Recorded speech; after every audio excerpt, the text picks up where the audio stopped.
Hi there, Year 4, Mrs. Morgan here. I'm just going to read chapter 18 to you. If you remember, we left off the story yesterday when the rope that was attached to the bucket of coal had actually come apart and had fallen all on top of Grimy Nick, if you remember.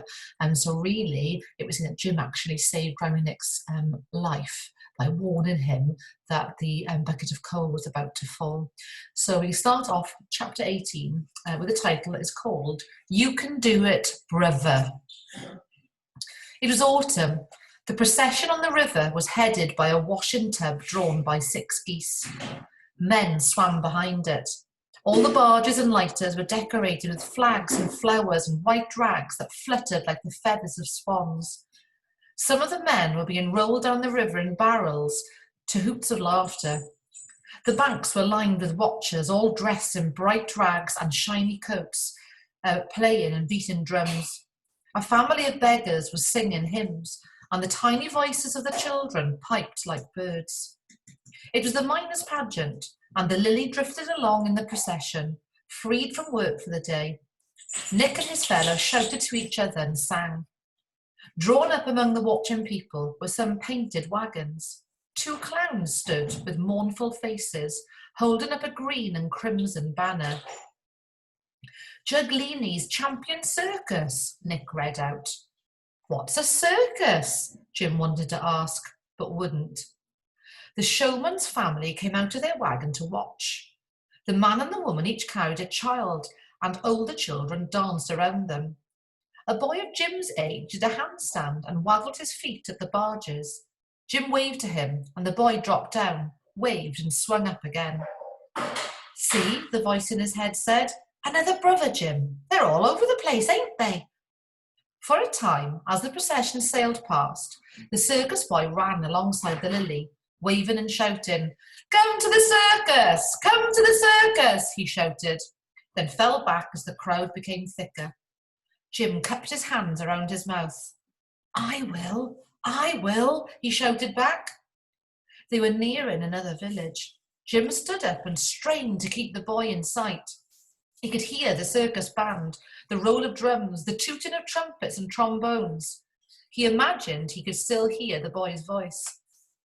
The main point of the pageant seemed to be for the coal men and lighter men to pull up at every village and visit the local alehouse and get as drunk as possible on their pageant money. Grimy Nick lurched and stumbled with the rest of them, and his singing became louder and more slurred. He stowed his long oar inside the hold and laughed down at Jim's excited face. Want to go pageanting, do you? Please, Nick, can I? Nick whistled in his scornful way and stumped off. Jim watched him go, hating him. He crouched down by Snipe, fingering the rope around his neck. Night was settling down on the water, though it was still warm.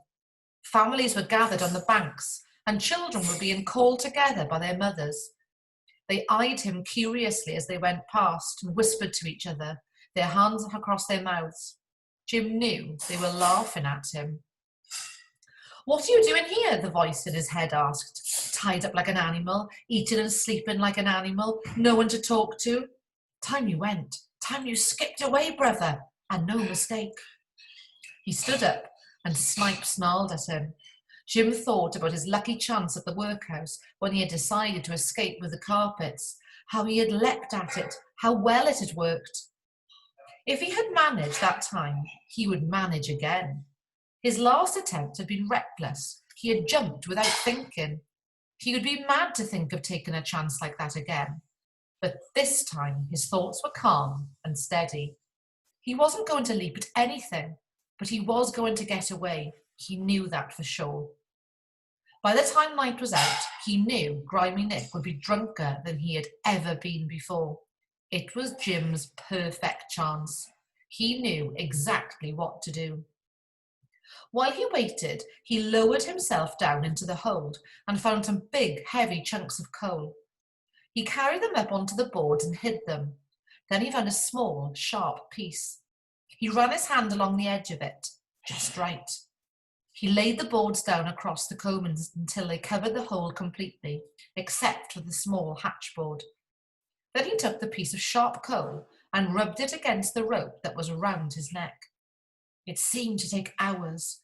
He thought the rope would never begin to fray, but all at once he felt the strands fluffing up and beginning to weaken.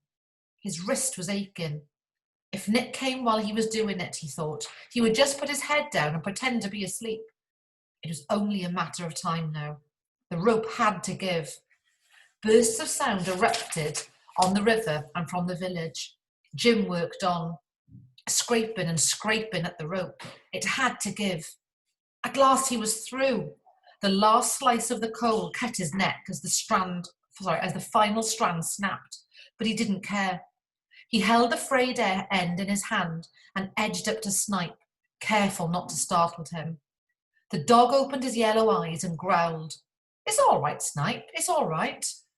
He forced himself to stroke the dog's matted fur. Again, Snipe growled. Jim kept on stroking him and talking to him softly all the time, listening out for Grimy Nick. At last he judged the dog to be calm enough. He slipped the rope around Snipe's neck and secured it. Good. Then he heard Nick coming back, singing and stumbling along the riverbank. It didn't matter. Jim had a plan for that. When Nick lumbered on deck, he raised the lantern and saw his boy and his dog sleeping side by side, the boy with his hand on the dog's neck. He was touched by their peacefulness. He tried to creep past them, lost his footing, and tumbled into his hold. Jim and Snipe both strained their ears, listening.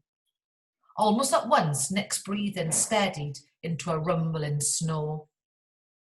For a long time, Jim waited. On shore, all the voices had quietened down. The hens and dogs, the cows and pigs in all the backyards of all the villages had settled in for the night. Jim stirred slowly. Snipe half woke. Jim sat for a bit and then sidled his way to the hold. He watched the dog till it sank its head back into its paws. "Come on, you can do it, brother, you can." And he knew that he could. Slowly, slowly, he stood up, took hold of the hatch cover and lowered it down. The dog slept on, one by one, and taking what seemed to be an eternity over it, he lifted up the big chunks of coal that he had brought up earlier, and without making a sound, placed them on the hatch. He worked slowly and steadily, and still the dog slept. Then he straightened himself up. Nothing moved, not a sound. He crept over to the side of the deck, glanced quickly around at the dog, and with one swift movement rolled himself off the lighter and onto the bank. He righted himself and began to run. Boys and girls, he's done it. He's made his move and he's running away from Grimy Nick. I wonder what will happen with him. Right, let's find out. One more chapter today. Chapter 19 is called Away. Instantly, Snipe was awake. His howls rang across the night. He strained to pull against the rope in a fury to be free. Grimy Nick hollered himself into wakefulness and pummeled his fists against the hatch. Across the fields, all the backyard animals sent up their clamour. Lights blazed across the water. Jim sprinted on steadily, head down, dodging between bushes and trees. He could hear his own breathing and the flapping of his boot soles. Brambles tore at his breeches and his jacket. An overhanging branch snapped at his cap and held it trapped, and Jim had to run back and tear it free. He loped on, his chest tight and bursting, his legs as heavy as lead weights. He had no idea where he was going. He heard rustling in the undergrowth behind him and knew that he was being followed. The rustling became a snuffling and panting. It was a dog.